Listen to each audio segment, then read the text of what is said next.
විශාල ගස් මත ලංකාවේ වගේම ඉන්දියාවේ සුලභව දක්නට ලැබෙන ඖෂධයක් තමයි රසකිඳ කියන්නේ.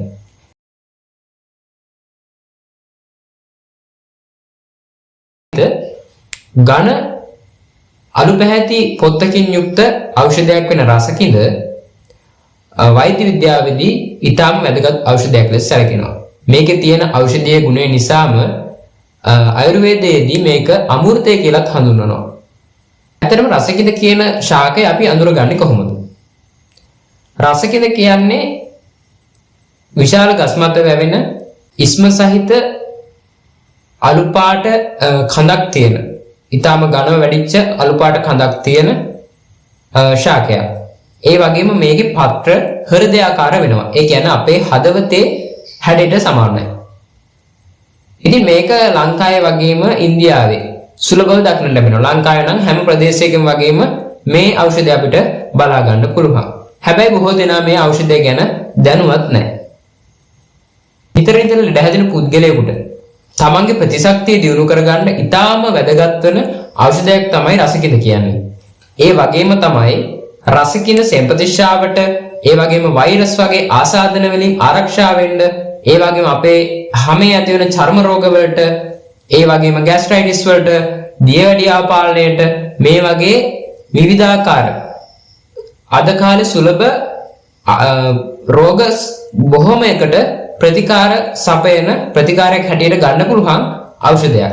ඇත්තටම මේ රසකිඳ කියන ශාකයේ තියෙන ප්‍රතිශක්තිකරණ ගුණය තුලින් මේ දෙන සෙම්පතිශ්‍රාව, උණ කැස්ස මේ වගේ ලෙඩ හැදෙන පුද්ගලයන්ට මේක ගන්න එක ඒ ලෙඩ වලින් ආරක්ෂා වෙන්න වගේම තමන්ගේ ප්‍රතිශක්තිය දියුණු කරගන්න ඉතාම වැදගත්.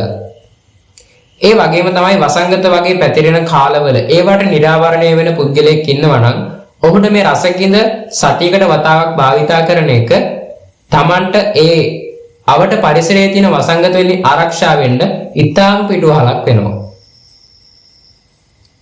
ඒ වගේම තමයි රසකිඳ වල තියෙන තවත් ඉතාම වැදගත් ගුණයක් තමයි විෂහරණය. ඒ කියන්නේ අපේ ශරීරයේ යම්කිසි විසක් තියෙනවා නම් ඒක නිසා අපේ චර්ම රෝග, ඒ වගේම දද්ද, කුෂ්ඨ මේ වගේ රෝගාබාධ අපිට වැළඳලා තියෙනවා නම් ඒවා දුරු කරගන්න ඉතාම වැදගත් ඖෂධයක් තමයි මේ රසකිඳ කියන්නේ. ඒ වගේම අද කාලේ බහුලව පවතින රෝගයක් තමයි දියවැඩියාව කියන්නේ. මේක පාලනය කරගන්නත් සාමාන්‍ය මූලික අවධියේ ඉන්නවා නම් මේක පාලනය කරගන්නත් මේ රසකිඳ කියන ඖෂධය ඔයාලට යොදා ගන්න පුළුවන්. ඒ වගේම තමයි හෘද රෝග, කුඩා දරුවන්ට වැළඳෙන පාණ්ඩු රෝගය මේ වගේ රෝගවලුත් ආරක්ෂා වෙන්න මේ ඖෂධය ඊටාම පිටුවහලක් වෙනවා. අපි එහෙනම් බලමු මේ ඖෂධය අපි භාවිතා කරන්නේ කොහොමද කියලා. රසකිඳ කියන ඖෂධය ඔයාට රසකිඳ ශාකයේ කඳ කොටස් වලට කපලා, සාමාන්‍යයෙන් අඟල් 1 2 කොටස් වලට කපලා ඒක තලලා ඒකට වතුර එකතු කරලා ඒ යුෂ පානය කරන්න පුළුවන්. මේක ඊටාම වැදගත් හොඳ බෙහෙතක්.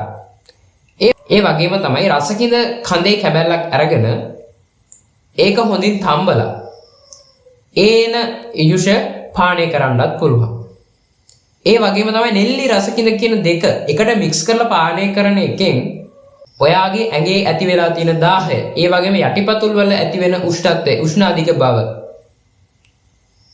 රක්ත වාතය, වාත රක්තය මේ වගේ රෝගාබාධ වලින් වැළකීලා ඉන්න ඔයාට පුළුවන් වෙනවා.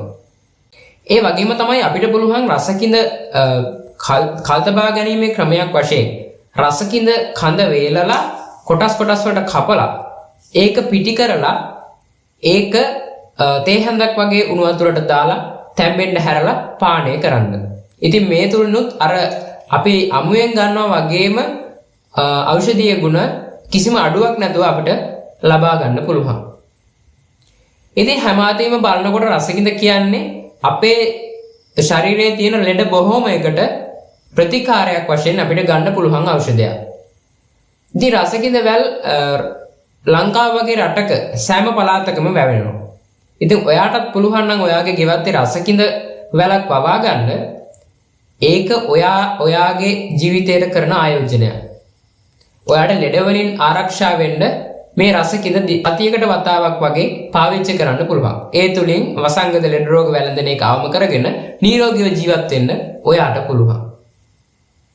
එහෙනම් අද මේ වීඩියෝ එකෙන් අපි මේ කාලේ බහුලව බලා ගන්න පුළුවන් ලෙඩ රෝග වලට වැදගත් ඖෂධයක් ගැන කතා කරා. ඉතින් එහෙමනම් ඔයාටත් පුළුවන් නම් ඔයාගේ ගෙවත්තේ රසකින්ද වැලක් පවා ගන්න. ඒ වගේම රසකින්ද සතියකට වතාවක් වගේ පාවිච්චි කරන්න.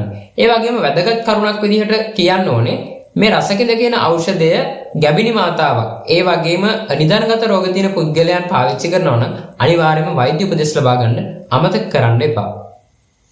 ඉතින් එහෙමනම් අදට ගිහින් එන්න අපි මේ වගේම වැදගත් ඖෂධයක් නැත්නම් ඊටාම අපිට වැදගත් වෙන ඖෂධයක් ගැන තොරතුරුත් සමග ඊළඟ වීඩියෝ එකකින් හමු වෙමු. එහෙමනම් මේ වීඩියෝ එක හොඳයි නම් මේ වීඩියෝ එකට ලයික් එකක් දාන්න. ඒ වගේම ඔයාගේ අදහස් පහලින් කමෙන්ට් කරන්න.